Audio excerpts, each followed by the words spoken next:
पिछले कुछ सालों से भारत के ऊपर टू फ्रंट वॉर का खतरा मंडरा रहा है। चाइना लगातार अपनी एयरफोर्स को स्ट्रॉन्ग करता जा रहा है, बहुत सारे 5th जनरेशन फाइटर एयरक्राफ्ट बनाया जा रहा है और साथ में अब पाकिस्तान की एयरफोर्स को भी स्ट्रॉन्ग कर रहा है। इंडियन एयरफोर्स के पास टू फ्रंट वॉर के लिए 42 स्क्वाड्रन होने चाहिए, लेकिन है इस समय सिर्फ 29।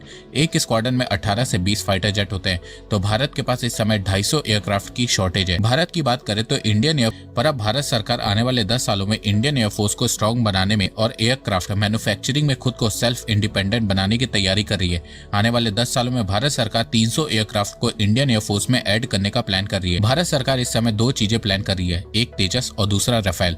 साल 2021 में भारत सरकार ने 48,000 करोड़ रुपए की 83 तेजस मार्क 1A की डील साइन की थी और अब इस साल भारत सरकार ने 62,000 करोड़ रुपए की 97 और तेजस मार्क 1A की डील साइन की है। दोनों डील को ऐड कर दे तो भारत सरकार ने टोटल 180 तेजस मार्क 1A की डील की है और अब भारत सरकार फ्रांस के साथ मिलकर 114 राफेल जेट की डील करने की प्लानिंग कर रही है, जिसमें 2 लाख करोड़ रुपए खर्च होंगे। भारत सरकार चाह रही है कि सारा राफेल जेट भारत में ही बने और इसमें 60% मेड इन इंडिया कंपोनेंट का यूज किया जाए। 2025 में इंडियन एयरफोर्स के पास 29 स्क्वाड्रन है।